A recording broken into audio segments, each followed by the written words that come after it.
get together, you know, for our 10-year anniversary, do a pig picking or something. And unfortunately, that's not going to happen due to all the craziness that's gone on. So I decided, why not shoot a video instead and let everybody see it.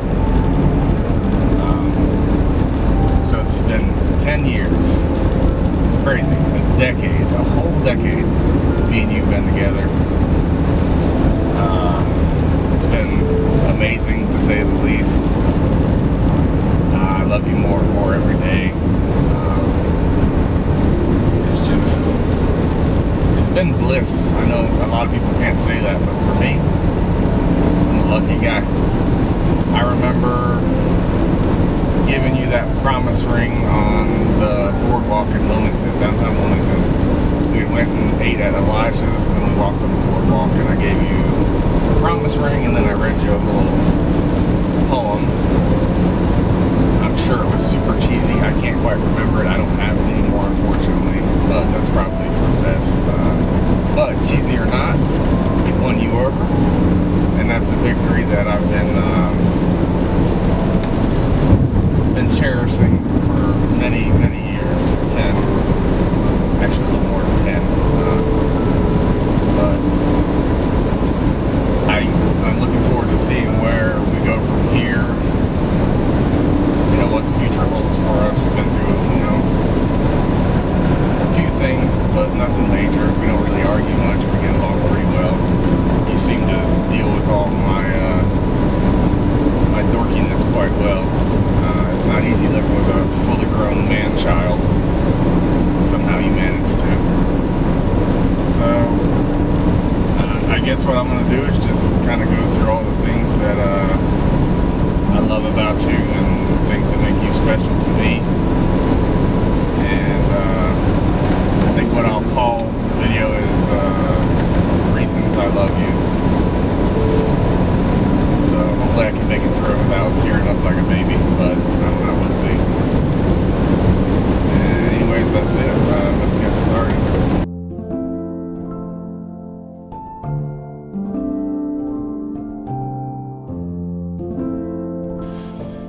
So, first off, I'll start with some of the funny stuff.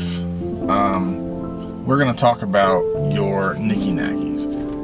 And for people wondering what Nicky Nackies is, it's just a term that I've come up with for Allison's weird likes, dislikes, OCD stuff, just stuff that makes her unique. Crazy. So first is peanut butter. She does not like peanut butter. I don't get it. You say it's a texture thing. It's peanut butter, man. Everybody loves peanut butter. And I know you can have like Reese's peanut butter cups, or like my sister makes a killer peanut butter pie. That's fine. As long as it's in something most of the time, it doesn't bother you. But just straight up peanut butter, nah. Another one is whipped cream. She does not like whipped cream. I don't know, guys. She's bonkers. Whipped cream is fantastic.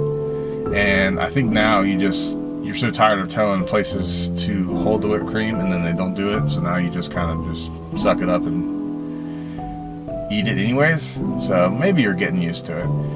She does not like breakfast sausage. And let me tell you, I make a mean breakfast sausage.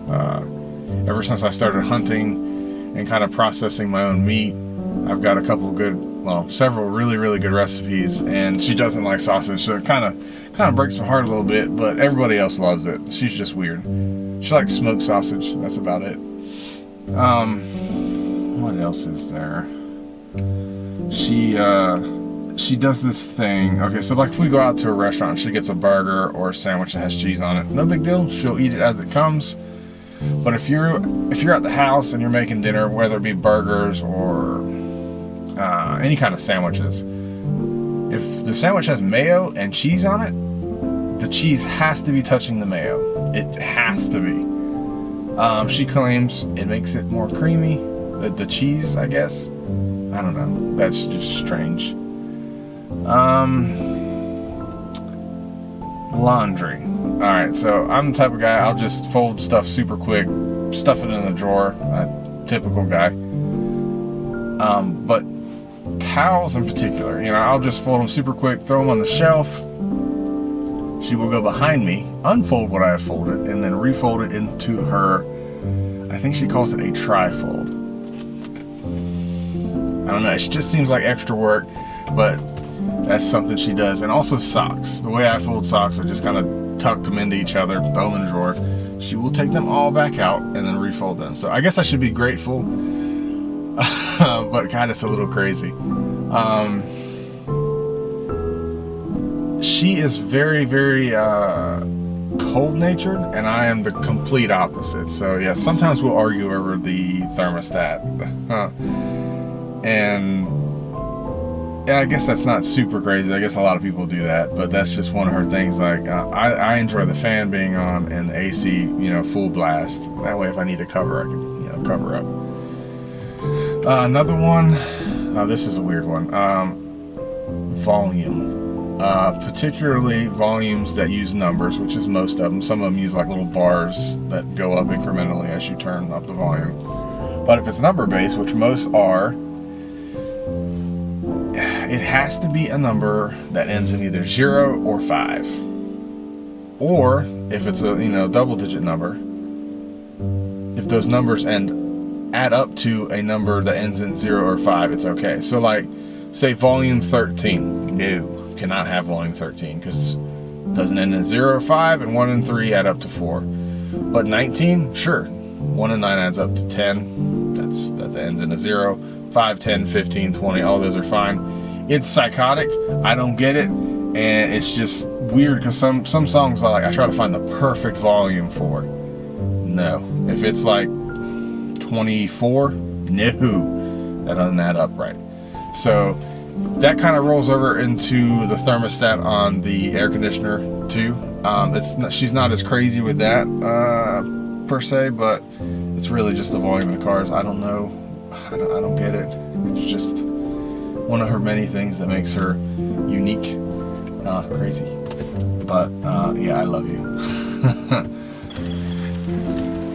So I cut the last section of the video a little short, but I realized that if I were to list all the crazy things you do, love, don't love, all your OCD-ness, that could be a whole separate other video, and I don't want it to be too long. It's just now starting to rain. But you know, the title of the video is Reasons I Love You, and I want to touch on that a little bit. You are compassionate, very caring. You worry about me constantly, which drives me crazy a little bit, but I know it's from love, and it's nice to know that there's someone constantly worrying about you and thinking about you. You're emotional, not too bad. Sometimes it's a little much, but I mean, that's everybody, I guess, to a certain degree. You're very loving. When I'm having a bad day, you're trying your best to send me texts of, you know, uplifting stuff and trying to keep my head up, which I'm not great at doing a lot. I got it's a pretty stressful job, and it wears on me, and I don't like bringing it home, but I do more often than not. But you're a trooper. You're always there.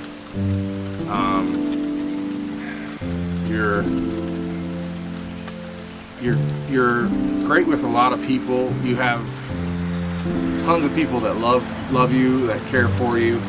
We don't get a chance to visit everybody as much as we probably should. That's something we need to work on for sure. You're just a great person. You're a bit of a perfectionist, which isn't a bad thing.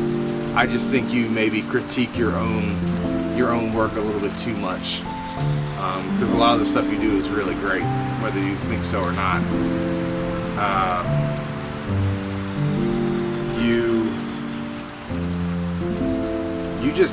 You keep me going a lot, and I know that I get stressed at work a lot, but at the end of the day, I know that I'm doing it for you and us and our future, and that's really, really important to me. Maybe one day I'll be able to make it to retirement, and I truly, truly look forward to retirement with you. And what our future holds, just being able to relax and just chill with you for the rest of my life is something I really do look forward to, till death do us part, you know, I said. And I mean,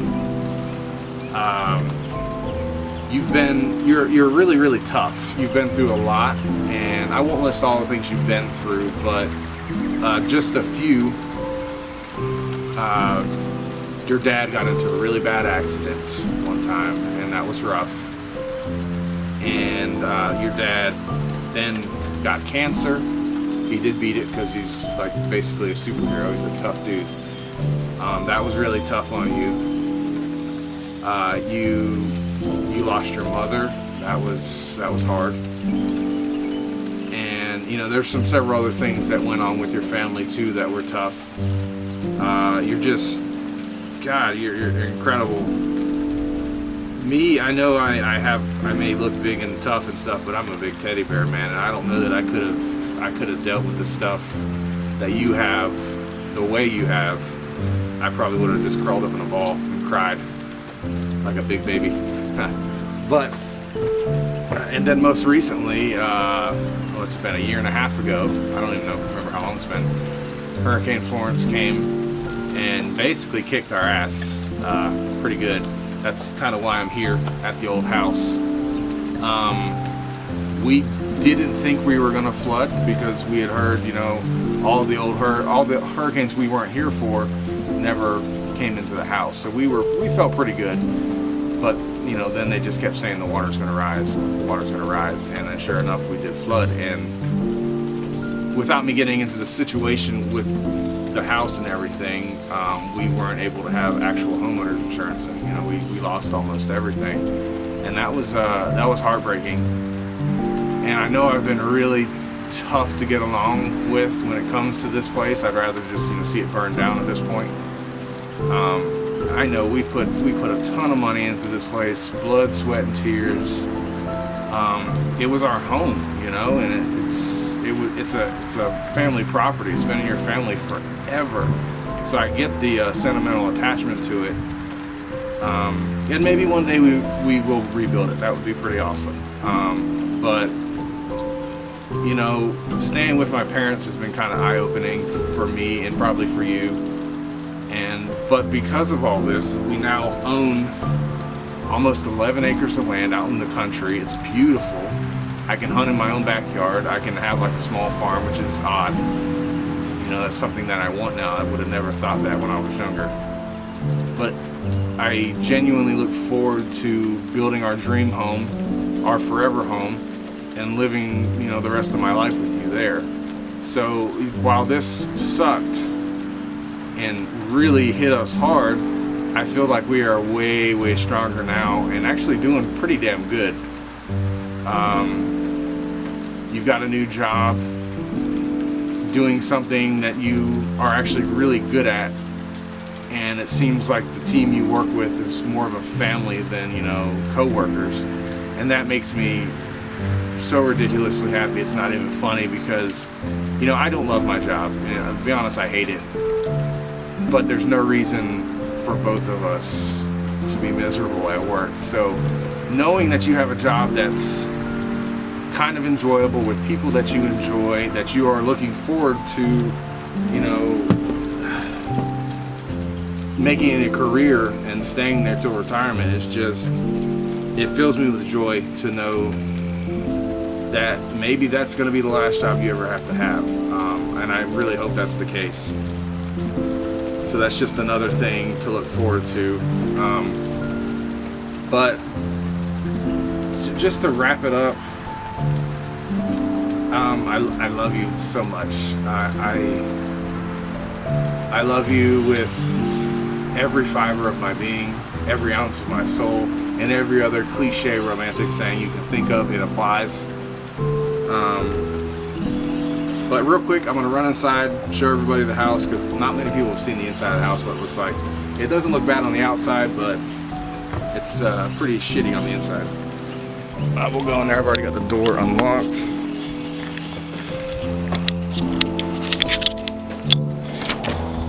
So I don't know if the camera's gonna focus or what, but this is basically the living room. This is where the living room was.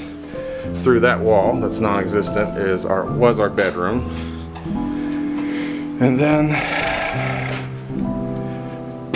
this was the kitchen. It was actually pretty large. It was nice. That was the bathroom. And then this back here was my room, which we called it the man room, but it was basically a storage room until just recently. Stuff some deer skulls up there. And then the laundry room. So, I mean, like, this sucks really bad, and the reason I'm so hard to get along with when it comes to this is just I'm angry. You're probably angry about it too, but I don't know, it just pisses me off because we did so much, and to just like lose everything and then have to rebuild, it just sucks. But like I said, we got a new property. Looks very promising. Every time I go out there, I get super excited about it. And like I said, I'm looking forward to starting a new adventure with you out there. But let me set this back down. I got a couple more things.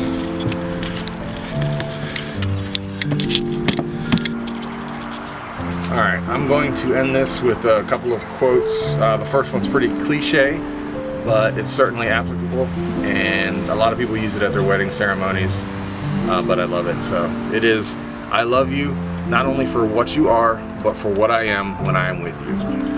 And that's certainly pretty accurate. The second one is Dr. Seuss, which I love, and it's so perfect. It is, we are all a little weird, and life's a little weird. And when we find someone whose weirdness is compatible with ours, we join up with them and fall in mutual weirdness and call it love. I'm weird, you're weird, we're weird together, and I love every minute of it, and I love you.